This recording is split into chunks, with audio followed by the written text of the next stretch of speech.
할렐루야. 오늘도 하나님께서 말씀의 주인공 되시게 하실 줄 믿습니다.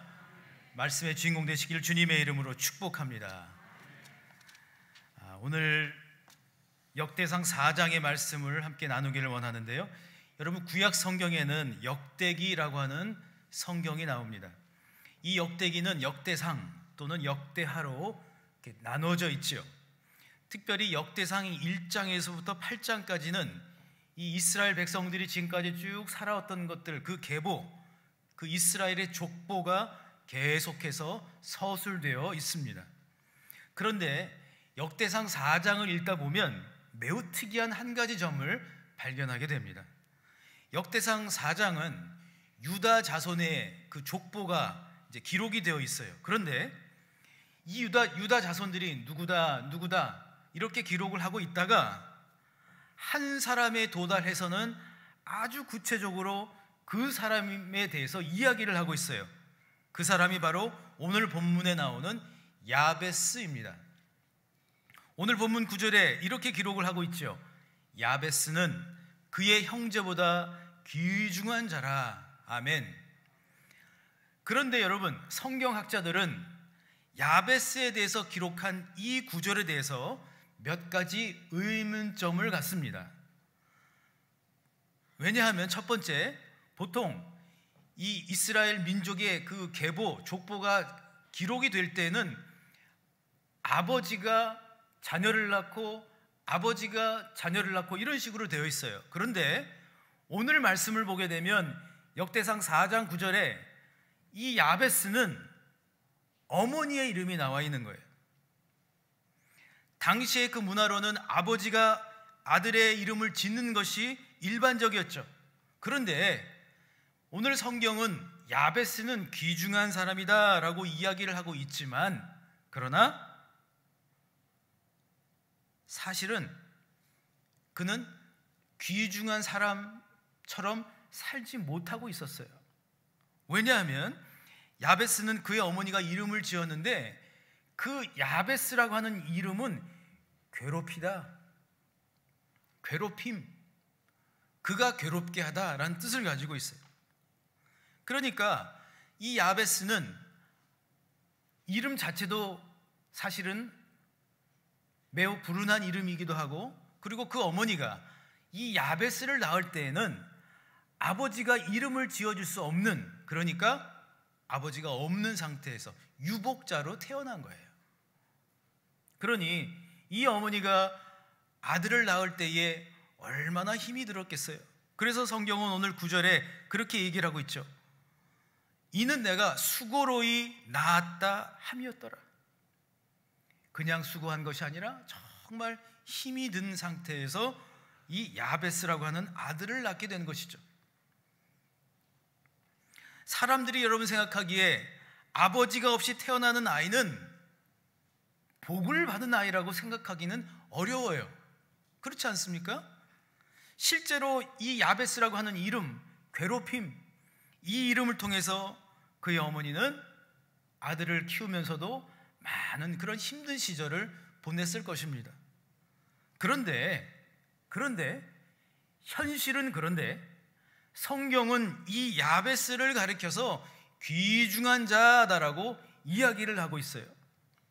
과연 그렇다면 여러분, 사람들이 말하는 현실 속에서 귀중한 사람인 것과 하나님이 생각하시는 귀중한 사람의 여러분 기준은 어떤 것일까요? 어떤 차이가 있는 것일까요? 세상에서 어떤 사람을 향하여 귀중한 사람, 귀한 사람이라고 할 때에는 직책이 높거나 물질이 많거나 명예가 있거나 지식이 있는 사람을 가리켜서 귀한 사람이라고 얘기를 할 겁니다. 그런데 하나님이 보시기에 이 야베스가 귀한 사람일 수 있는 이유는 단 한 가지, 그가 기도하는 사람이었다는 것. 하나님이 보시기에 귀한 사람은 기도하는 사람이에요. 여러분, 아버지 없이 유복자로 태어난 이 야베스가 어머니와 함께 삶을 살아가면서 여러분 최소한 유년 시절과 청년 시절에 많은 인생의 여러 가지 어려움들이 있었을 거예요. 그런데 하나님은 그를 가리켜서 귀중한 자라고 하셨어요.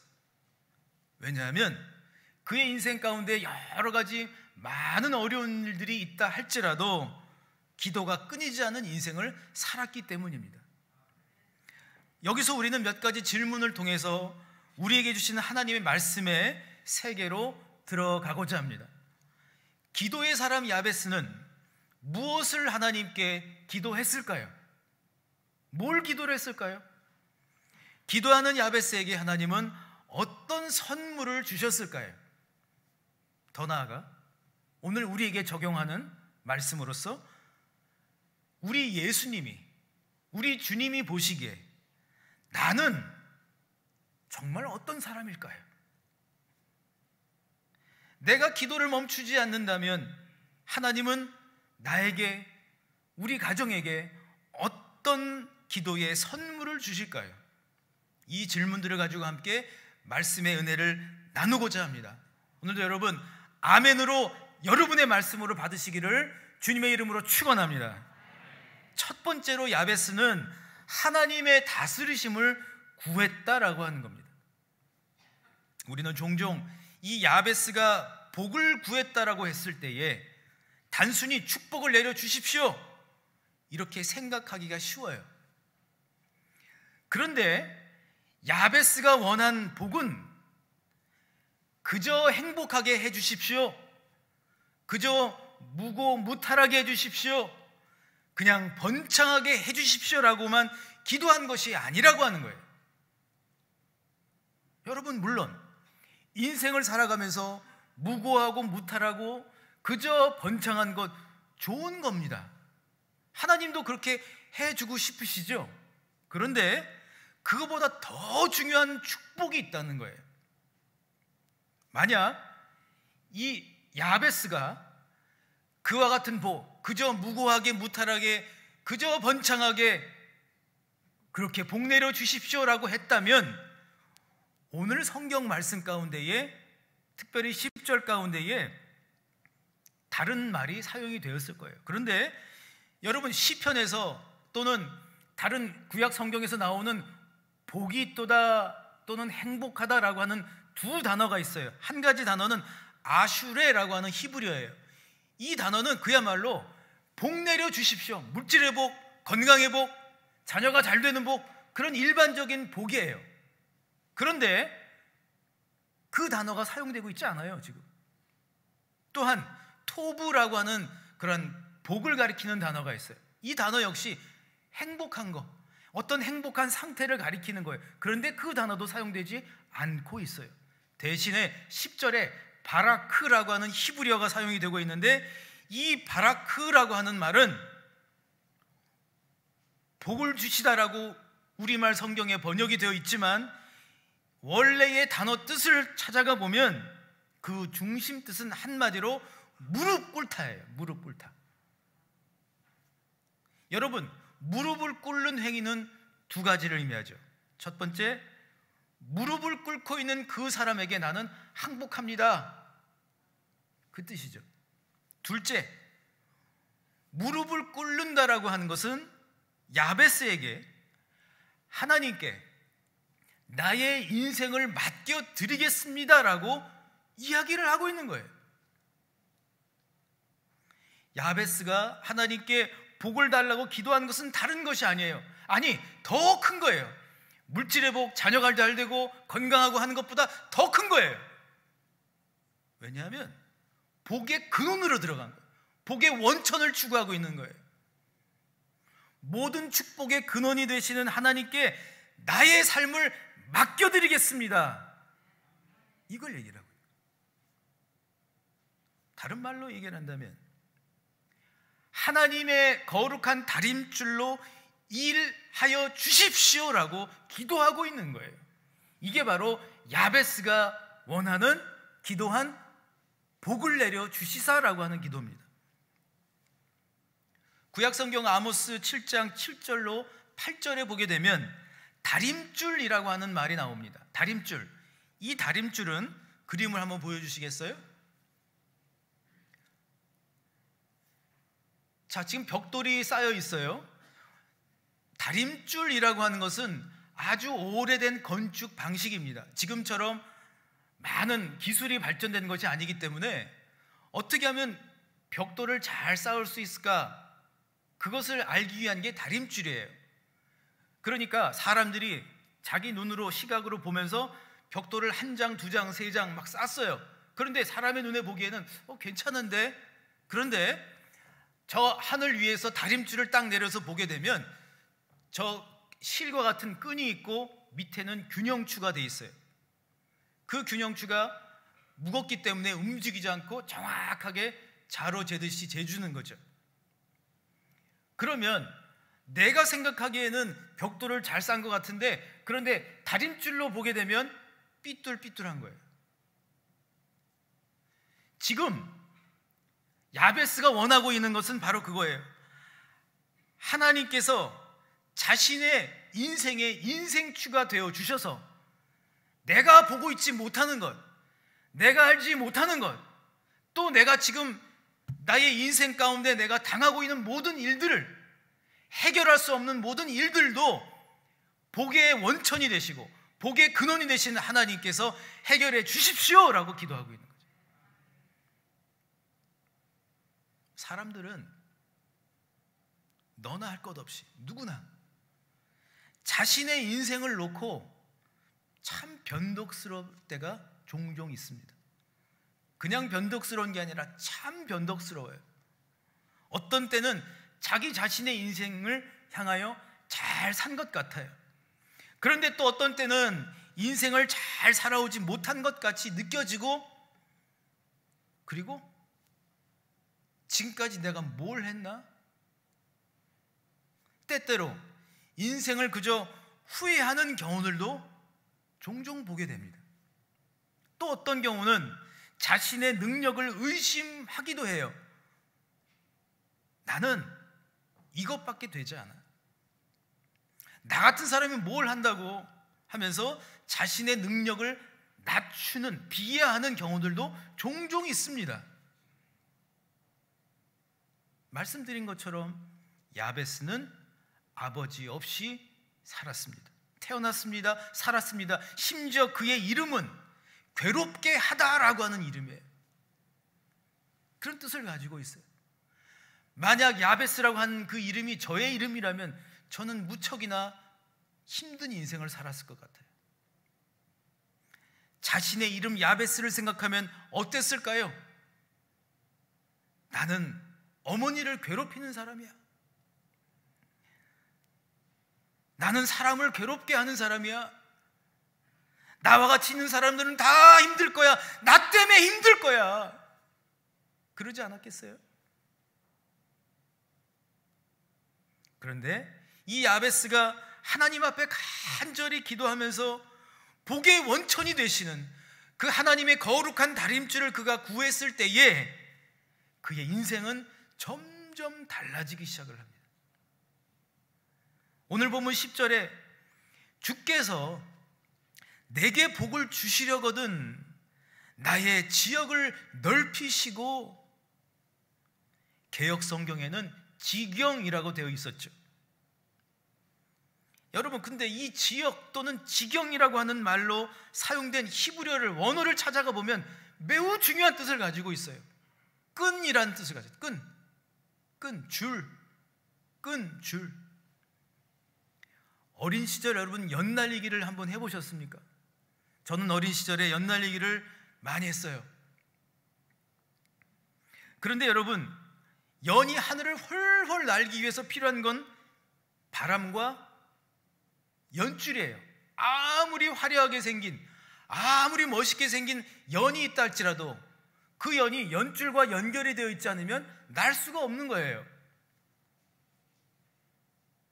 만일 잘 날고 있는 연이 있는데 그 연이 연줄이 끊어지면 어떻게 되죠? 곧바로 땅으로 곤두박질 쳐버리죠.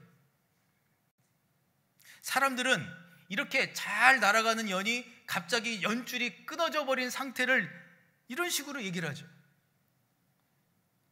누군가 자기 자신을 돕는 사람이 없으면 이런 말을 해요.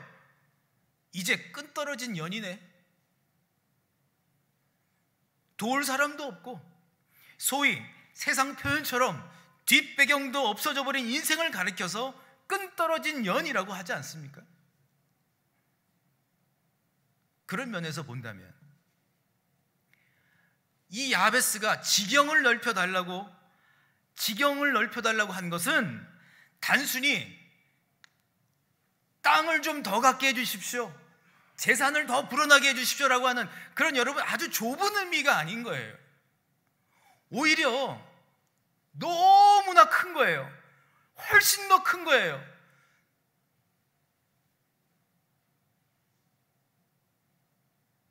야베스는 하늘을 훨훨 나는 연처럼 하늘 아버지께서 나의 인생의 거룩한 줄이 되어 주십시오, 이렇게 기도하고 있는 거예요. 여러분, 이거보다 더 멋진 기도가 있을까요? 하나님은 째째하게 땅 좀 더 주세요, 하나님 더 좋은 집에 살게 해주세요, 하나님 더 좋은 차 갖게 해주세요. 우리 하나님은 그렇게 째째한 하나님이 아니라고요. 저와 여러분이 그렇게 작은 기도 드리기를 원하고 계시질 않다고요. 하나님이 정말로 원하는 기도는 야베스가 드린 것처럼 지경을, 하나님 이 나라고 하는 연이 하늘을 훨훨 날아갈 수 있도록 하나님께서 거룩한 줄이 되어 주십시오, 거룩한 연줄이 되어 주십시오, 내가 하늘로 비상할 수 있도록 나를 도와주십시오.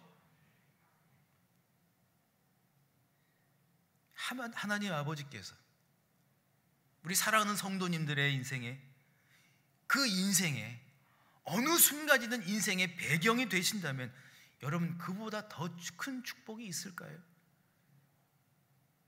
그러므로 야베스처럼 인생의 질고가 많은 상황들 속에서도 기도의 끈을 놓지 않으시기를 주님의 이름으로 축복합니다. 정말 놔야 될 것이 있고요, 정말 놔서는 안 되는 것이 있어요. 기도의 끈만큼은 놓아서는 안 된다는 사실입니다. 더 나아가 야베스처럼 모든 물질적이고 모든 정신적이고 모든 영적인 축복의 원천이 되시는 하나님과의 그 거룩한 끈이 우리 사랑하는 성도님들과 언제나 연결되어 있으시기를 주님의 이름으로 소망합니다. 그런가 하면 두 번째로, 인생의 환난과 근심은 하나님만이 벗어나게 하실 수 있다라고 고백하고 있습니다. 오늘 본문을 묵상하면서 야베스는 정말 기도의 세계에 깊이 들어간 사람이었구나 하는 것을 보게 됩니다. 하나님 앞에 무릎을 꿇습니다. 하나님의 거룩한 다림줄로 자신의 인생을 정확하게 보게 해 주십시오. 나의 능력을 정확히 평가해 주십시오. 하나님이 나의 인생에 가장 든든한 줄이 되어 주시고 끈이 되어 주십시오, 이렇게 기도를 했습니다. 그런 다음에 야베스는 더욱더 구체적으로 기도하기 시작하죠. 10절 후반부에 주의 손으로 나를 도우사 나로 환난을 벗어나 내게 근심이 없게 하옵소서. 아멘. 말씀을 묵상하면서 성경에 나오는 수많은 인물들이 갑자기 떠올랐습니다. 성경에 나오는 위대한 믿음의 사람들에게는 공통점이 있더라고요.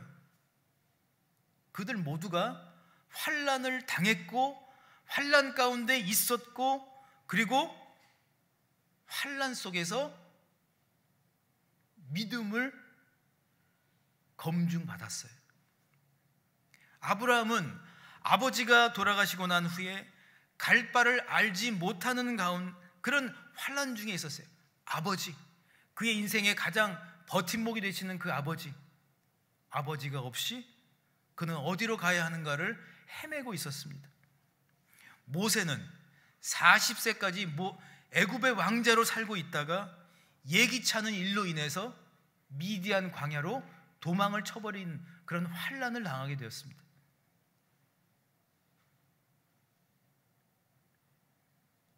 요셉은 형들의 피를 나눈 형들의 그 시기와 질투로 인해서 애굽의 노예로 팔려가는 그러한 신세가 되었어요. 그런 환난을 경험을 했어요. 야베스는 너무나 잘 알고 있었습니다. 누구나 믿음의 길 가운데 있어도 인생의 환난과도 같은 일이 있다라는 사실이에요. 오늘 보면 10절에 환난이라고 하는 말을 잘 찾아가 보니까요, 라라고 하는 히브리어에서 그 말이 유래했더라고요. 그런데 이 라라고 하는 말은 매우 흥미로운 말입니다. 이 환난으로 얘기하고 있는 이 단어의 의미가 두 가지가 있더라고요. 첫 번째, 상하게 하다. 두 번째, 쓸모없게 하다. 여러분, 눈을 좀 크게 뜨시고 저를 좀 쳐다보십시오. 매우 중요한 순간인데 여러분 너무 마음이 편안해지신 것 같아요. 지금이 정말 중요한 시간이에요. 잘 들으세요. 환난, 그럼 우리는 그냥 어려움인 줄 알고 있죠. 그런데 오늘 이 야베스가 사용하고 있는 환난이라고 하는 말을 찾아가 보니까 두 가지 뜻이 있는데, 첫 번째, 상하게 하다. 여러분, 인생에 어려움이 찾아오면 어떤 일이 일어나요?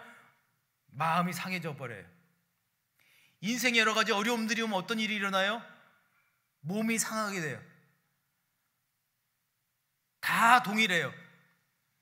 누구나 마음 상해요. 환난은 왜 어렵냐? 환난이 어려운 이유는 마음을 상하게 하기 때문에 그래요. 몸을 상하게 하기 때문에 그래요. 더 나아가 야베스가 말하고 있는 이 환난의 두 번째 뜻이 있는데, 그것은 쓸모없게 하다라는 뜻이에요.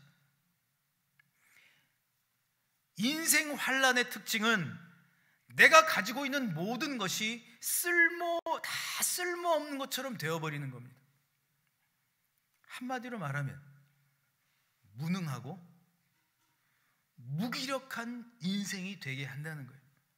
어려움을 겪으면 겪을수록 사람은요, 여러분, 더 단단해지고 더 견고해지고 더 힘이 세지는 것이 아니라, 인생에 환난이 오고 찾아오고 또 찾아오고 또 찾아오면 결국에는 무기력한 인생이 되어버리는 거예요. 자포자기하는 인생이 되어버리는 거예요. 그런데 여러분, 중요한 것이 있습니다. 야베스는 하나님께 기도할 때에 환난을 피하게 해달라고 기도하고 있지 않다는 거예요. 환난이 좀 없었으면 좋겠습니다, 그렇게 기도하지 않습니다. 본문 10절에 환난을 벗어나라고 할 때에 벗어나라고 한 뜻은 회피하는 게 아니에요. 환난이 없어, 나는 괜찮아가 아니라 환난을 직면하고 있는 거예요. 오히려 자신의 무기력함, 자신의 무능력함을 느끼고 있으면서 동시에 야베스는 기도하고 있는 거예요. 환난을 벗어나. 내가 지금 하나님 이 환난 중에 있지만, 나는 무기력하고 나는 무능하지만 하나님은 지금도 일하고 계십니다. 일하십시오. 하나님의 일하심을 보게 하여 주십시오라고 말하는 거예요. 주의 손으로 나를 도우사. 이것은 하나님만이 인생의 환난을 극복하게 하시고 이길 수 있도록 하신다는 것을 이야기하고 있는 것입니다. 스패포드라고 하는 미국의 유명한 변호사가 있었습니다. 그는 시카고에서 살고 있었는데 대학 시절에 그는 의학을 공부를 하였고 또 법학을 공부를 했을 정도로 아주 명석한 사람이었습니다. 변호사가 되어서 그는 아주 유명 인사, 물질적으로 부유하고 또 당시에 또 복음주의 목사였던 D.L. 무디 목사님과도 친분을 가질 만큼 신실한 그러한 크리스찬이었습니다. 그런데 어느 날 그의 모든 재물이 하루아침에 다 날아가 버리는 그런 일이 발생을 했습니다. 1871년 시카고에 대화재가 났습니다. 얼마나 큰 화재였는지, 당시 이 화재로 인해서 시카고 지역의 3분의 1이 다 잿더미가 되어버렸어요. 그 바람에 이 스패포드는 자신의 전 재산을 다 날려버린 거죠. 이후에도 이 스패포드는 인생의 여러 환난을 당합니다. 정말 그 이야기들을 구체적으로 여러분 알게 된다면 정말 가슴이 너무나 아픈 이야기들이죠. 그런데 중요한 사실은 야베스처럼 이 스패포드라고 하는 변호사 역시 야베스처럼 기도했습니다. 환난 중에 기도했습니다. 그리고 그 기도를 통해서 하나님은 그에게 환난 중에도 하나님이 어떻게 일하시는가를 알게 해 주셨어요. 여러분, 하나님의 다림줄이 내려왔을 때에 우리 인생 가운데 환난이 온다 할지라도 예수 그리스도의 십자가가 균형추가 되어 주시는 거예요. 그래서 평강이에요. 평강은 에이레네라고 하는 그 헬라어가 사용이 되고 있는데, 이 에이레네라고 하는 말의 본래의 뜻은 균형이에요. 사람이 살면서 어려움이 생기면 인생의 균형이 깨져버려요. 그런데 어떤 종류의 환난이 온다 할지라도 예수 그리스도께서 인생의 균형추가 되어 주시면 그게 평강인 거예요. 그걸 경험을 했어요. 그리고 스패포드는 환난 중에서 하나님이 선물로 주시는 그리스도의 평강을 깊이 체험하고 120년 전에 이렇게 고백을 했고 이렇게 찬양을 했습니다. 내 평생에 가는 길 순탄하여 늘 잔잔한 강 같든지 큰 풍파로 무섭고 어렵든지 나의 영혼은 늘 편하다. 내 영혼 편하네. 내 영혼 편하네. 여러분, 인생의 길들이 순탄하고 잔잔한 강을 건 것 같은 때도 있지만, 그러나 큰 풍파로 무섭고 어렵고 환난과 환난이 계속해서 일어나고 있는 가운데 어떻게 편안할 수가 있어요? 이것은 환난 중에 일하시는 하나님을 만났기 때문입니다. 그리고 그 은혜, 한 사람이 그렇게 은혜를 받고 한 사람이 환난 중에 일하시는 그 하나님을 알게 되니 우리가 부르는 찬송가 413장 내 평생에 가는 길이라고 하는 찬송이 120년 동안 은혜 가운데 흐르게 된 거예요. 할렐루야. 사랑하는 성도 여러분, 누구나 인생에 예기치 않은 일들을 예측하며 살 수 없습니다. 정말 그렇지 않습니까? 오미크론 바이러스가 나는 안 걸린다고 자신할 수 있나요? 자신할 수 없어요. 예기치 않게 인생에 여러 가지 어려움들이 생길 수도 있어요. 나는 어려움이 생기지 않을 거라고 자신할 수 있나요? 할 수 없어요. 그런데 우리는 예측할 수는 없지만 그러나 우리는 선택할 수는 있어요. 기도의 끈을 놓지 않는 선택을 할 수 있어요. 이건 여러분에게 달려있는 거예요. 복의 원천이 되시는 하나님의 거룩한 다림줄을 붙잡을 것인가 놓을 것인가 하는 선택도 하실 수가 있습니다. 나에게 달려있는 거예요.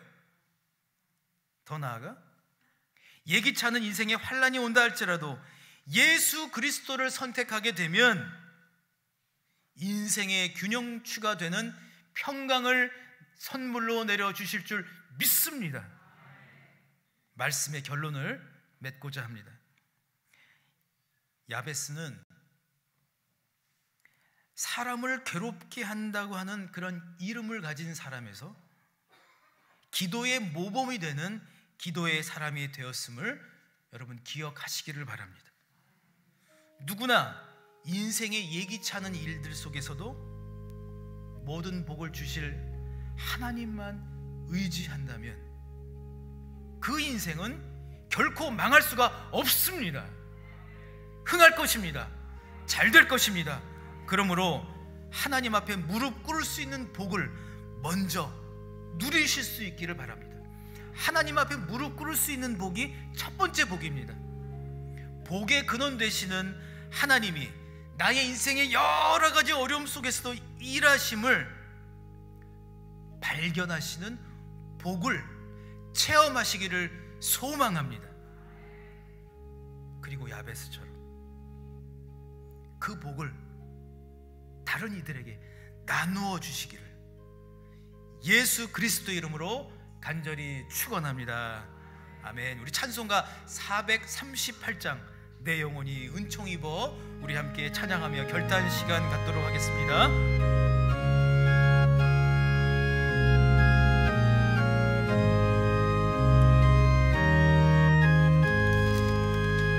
내 영혼이 우리 힘차게 찬양합니다. 은총 입어 중한 죄짐 벗고 보니 슬픔 많은 이 세상도 천국으로. 우리 힘차게 다시 한번 1절 고백합니다. 내 영혼이 은총 입어 중한 죄짐 벗고 보니 슬픔 많은 이 세상도 천국으로. 황하 2절 주의 얼굴 뵙기 전에 멀리 뵈던 하늘나라 내 맘속에 이루어지니 날로 가깝도다 높은 산이 거친 들이 조막이나 궁궐이나 내 주 예수 모신 곳이 그 어디나 하늘 높은 산이 거친 들이 조막이나 궁궐이나 내 주 예수 모신 곳이 그 어디나. 손 들고 고백하며 찬양합니다. 할렐루야 찬양하세 내 모든 죄 상함 받고 주 예수와 동행하니 그 어디나. 높은 산이 거친 들이 한 번 더 고백할까요? 높은 산이 거친 들이 조막이나 궁궐이나 내 주 예수 모신 곳이 그 어디나 하늘나라. 할렐루야 할렐루야 찬양하세 내 모든 죄 상함 받고 주 예수와 동행하니 그 어디나. 하늘 할렐루야 찬양합니다. 할렐루야 찬양하세 내 모든 죄 상함 받고 주 예수와 동행하니 그 어디나. 하늘 여러분의 입술로만 할렐루야.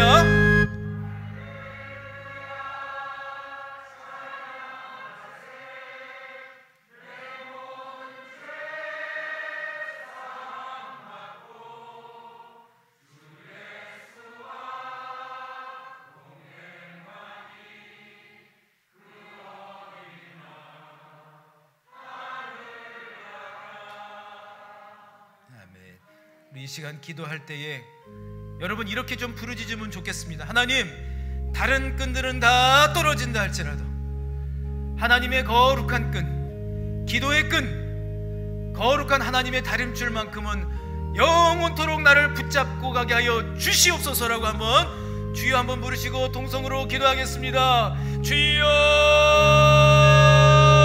아버지 하나님, 우리 사랑하는 성도님들 하나님 지켜보호하여 주시기를 원합니다.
사랑과 은혜의 하나님, 이 시간 주님 앞에 고백합니다.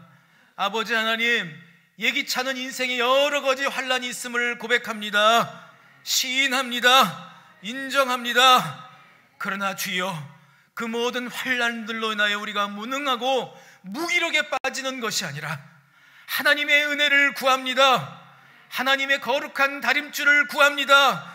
기도의 끈으로 하나님 묶어주시기를 간절히 원합니다.